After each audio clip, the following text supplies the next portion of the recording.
Hello, everyone, and welcome back to another episode of Spark Plug. Spark Plug is a series where we interview women in the field of STEAM. Today, we'll be interviewing Haley Dalzel, an embedded software engineer at GM. I'm Versha, the team captain and main engineer for this team. Hi, I'm Kristen, the lead of programming and the co-lead of public relations for our team. So, for our first question for this interview were there any clubs in particular that you enjoyed? Yeah, so when I was in high school, I was on the first robotics team, and in middle school, I did Lego League was the competition at the time, first Lego League, not first Tech Challenge, but I did that as well. I really enjoyed that. And I was also in the Japanese club, which was fun. Just I have an interest in the language and culture, so I enjoyed participating in that. In college, I also participated in the robotics club and worked on projects with other friends there, and also joined origami club, just as something totally not academic related to do. So, hobby of mine. Was there anything that made you specifically go into electrical and computer engineering? Yeah, I'd say that taking part in the robotics team was definitely a big driver of me wanting to go into engineering. I probably was already interested to begin with because I wanted to join the robotics team and do that in the first place. But my experience in robotics, working on the robots, building the parts in the shop, machining, really made me interested in being a mechanical engineer, actually. So I thought I wanted to go into mechanical engineering when I first went to college, and I took the intro to mechanical engineering class. And then I also took the electrical and computer engineering intro course because we needed to take 2 intro courses. And I found that I actually enjoyed it a lot more. I was way more interested in learning how a computer worked, and because you can look at gears and see that they move together and how they interact physically, but you can't necessarily look at a computer and understand what's happening in all those wires and circuitry. So it was very interesting to me to learn about it because I didn't feel like I could look at it and understand. So what was the key difference for you when learning mechanical engineering stuff versus computer engineering? So the mechanical engineering, of course, there was a lot of physics, and we analyzed the different forces on a part that we had designed. And those physics were interesting. It was a lot very heavy math based, and so was computer engineering. But I think what really got me extra interested is that I just felt like I had no idea how a computer worked, and I wanted to know, whereas I felt like I could kind of understand a little bit just visually about mechanical engineering. And I found the math of the electrical computer engineering more interesting, I guess. So what job opportunities might there be for someone going into electrical and computer engineering? There's a pretty wide range. Most schools actually separate electrical and computer engineering into 2 majors, electrical engineering and computer engineering. My school just happened to combine them into one.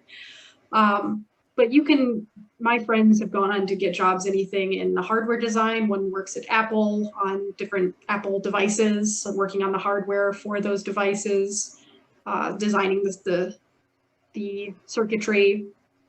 Another works in audio design, so he works at Bose, working on headphones and speakers in cars. So he's really interested in music, so that was interesting to him. I work in controls, so this is controlling the different parts of the vehicle. So some people might work on the engine control, trying to figure out how to control the engine to get the best fuel efficiency or things like that.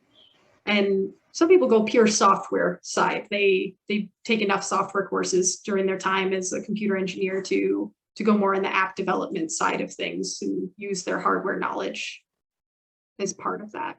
But even in any of these types of areas, you can have different roles in those fields. So it's not all engineering jobs are just about designing new parts for things or designing a control system or software. There's a lot of jobs that are about the requirements. What does this product need to do? What do our consumers want to get out? What do our consumers want to get out of this product? And defining how the whole system is going to work together from start to finish, and setting up what should this do, because you need to have a measure of success. So if you think about this from maybe what you're used to in school, you might get a lot of math problems that you need to solve, but someone has to come up with those math problems and figure out why they're useful and why we need to know the answer to those and what the answer is. So you have to define what the problem is that you're trying to solve in order to start solving it. So that's extremely important for coming up with good products, is to have a great requirements and systems engineering team. So this is great for people who like a great overall view of a system and want to know how all the parts work together. And then there's also testing. A lot of people who really like to, at least like at my work, people who love testing, they get to drive around our vehicles on the test tracks and check whether the system that was designed is meeting those requirements and whether it's like comfortable to drive, making sure it's not too noisy. They want it to be a good product. So people who like to have hands-on work really like those types of jobs. And then there's also jobs that interact with the business side of thing. If you're someone who likes engineering, but you also like business, we have people, engineers, whose job it is to work with other companies because we have to buy parts from other companies and we have to make sure those parts meet their requirements. So if you like the business side of things, that's a really great type of job. And so all of these jobs can fit into any of those different areas of hardware design or controls or software. They're important everywhere. So there's quite a wide range if you have a lot of different interests, or it's not just about designing things. Was there anything specific that inspired you to go into STEAM?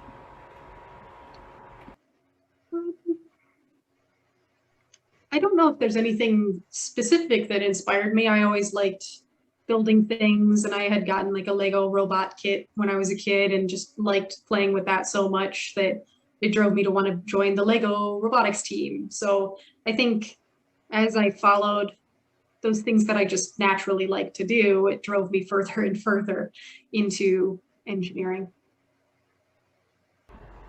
Did you have any inspirational figures? Well, I think that the mentors on my robotics team I really looked up to them, as we had engineers from General Motors, which I now happen to work at. They taught us how to use the machines in the shop and how to design the robot. And I really looked up to them, not just as mentors. They really taught us a lot of things, and I was very grateful to them and wanted to become an engineer like them. Is there anything that you've achieved that you're really proud of? Well, I've been really proud of the work that I've done since graduating at GM. I work in the active safety team, and we work on a system called Super Cruise, which does self-driving on the freeway. So it's kind of like you turn on cruise control, but it also steers for you.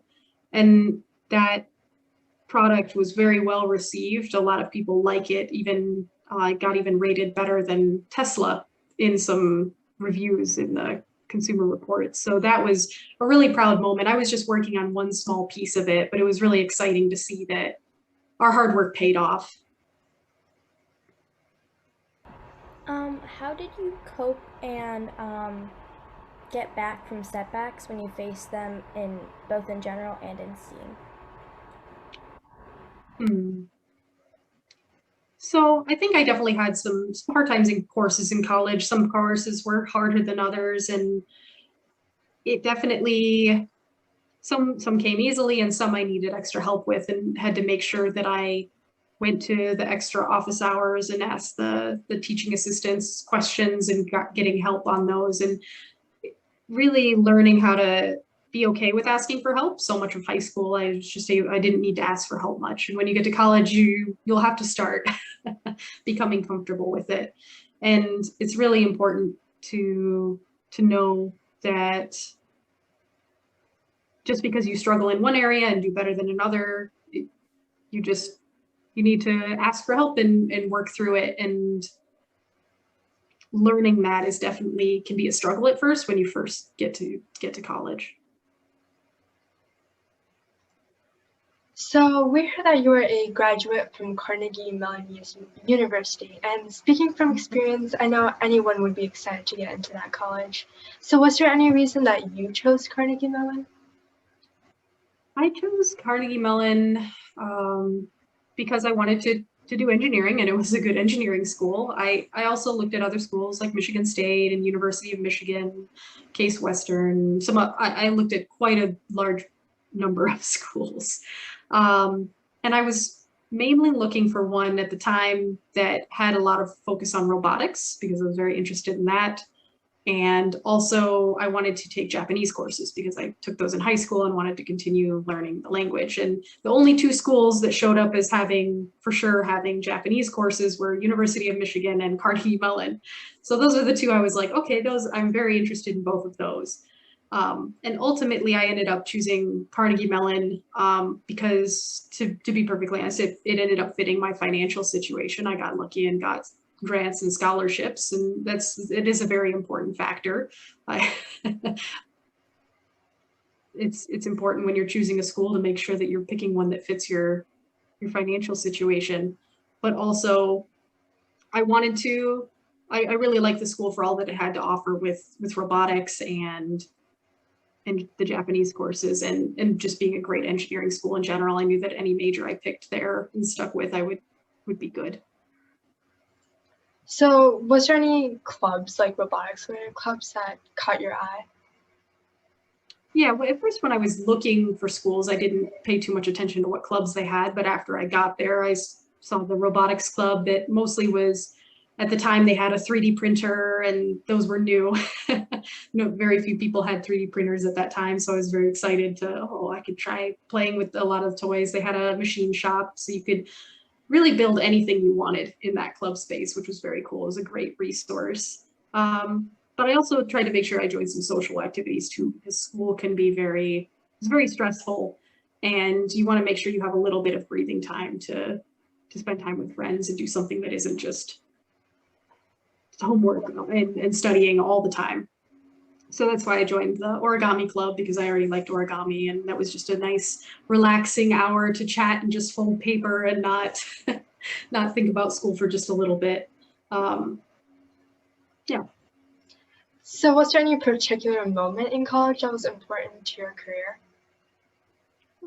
Any particular moment? Yeah. I can't say that there was any one particular moment that was most important or pivotal. I think that it was generally every year and every semester had something new and important, new choices to make about the direction I wanted my education and career to go. Anytime you're picking what classes you want to take, and if you want to work towards a minor in a specific field, I wanted to take the robotics minor, and by choosing that created a list of courses I needed to take to fulfill that minor towards, I went for the robotics minor. So I took all the courses towards that, and that really drove me in a specific direction with my coursework. And then joining the clubs that I did and meeting the people that I did, everything was important. I want to say it was a build up over time, all 4 years, and then my 5th master's year. It was all a lot of important choices that ended up shaping my education over time. Have you ever faced struggles in being a woman in STEAM, and how'd you overcome them? I personally haven't encountered too many troubles, luckily. I do remember one time being very frustrated in high school. I almost didn't get to go to one of the robotics competition early with some of the other team members because they couldn't find an adult woman mentor to go, and they needed one for me to be able to go, but they ended up working it out. But I remember being very upset at that time, and it was nobody's fault. It was just the situation. So I've had some of those situational kind of frustrations where you notice that because you're maybe the only girl on the pit crew on the team, or the only girl in your classroom or something, certain situations come up that you're kind of frustrated by. But I've never had anyone tell me I wasn't smart or couldn't do something because I was a woman. Luckily, that's the case for me, but I do have friends and I know people who worked at other companies who have encountered those types of things. So it still exists out there. So it's very important to find a company that does value your input and won't treat you any differently because you're a woman. I'm very lucky at GM that I don't have this issue in my team. I've always been treated with respect, but There are companies that don't. And so it's very important when you're interviewing to watch out for and read up on the company and see what that balance is, whether that's something that is important to that company or not, because it may affect you if you end up going to a company that doesn't value that so much. So our team really understands the importance of equality and diversity in STEAM. So what are your thoughts on diversity in STEAM? I mean, it's important everywhere, not just in STEAM, but in any field, in any workplace. When you have different types of people coming together, you get a lot more ideas on the table that maybe you wouldn't have thought of. If everyone's the same kind of person, the same personality, fitting a certain box, you end up way more limited in the creativity and ideas that people will come up with. When you have a bigger background and a bigger pool of people and a more diverse variety of thought processes and cultures, you end up coming up with more ideas. Just a simple example is a lot of car seats for a long time were designed to be what was most comfortable to men, because the people who were doing the testing to see if the car seats were comfortable were men.